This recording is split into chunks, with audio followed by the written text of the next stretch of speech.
设计师品牌最大的问题是什么？卖得太便宜了。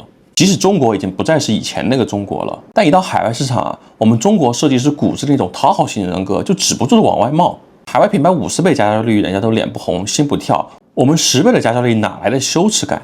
而且更重要的是啊，如果你卖的是设计，那你卷不过海外的快时尚；如果你卖的是产品，本土快消品又可以把你按在地上摩擦。所以啊，设计师品牌真正值钱的不是设计，而是诗。消费者真正买的其实是你这个品牌的人设。而所有在商业上成立的人设都指向同一个方向，我作为品牌是消费者想成为的那个人。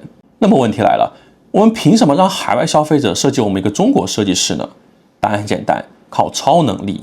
这就是为什么我们必须要涨价，我们只有涨价才能有高毛利，只有高毛利我们才有机会去讲我们自己的故事。所以中国的艺术家我们还是太老实了，不要管叙事这东西有多扯淡，也不要在乎外国人到底相不相信我们所谓的中国故事。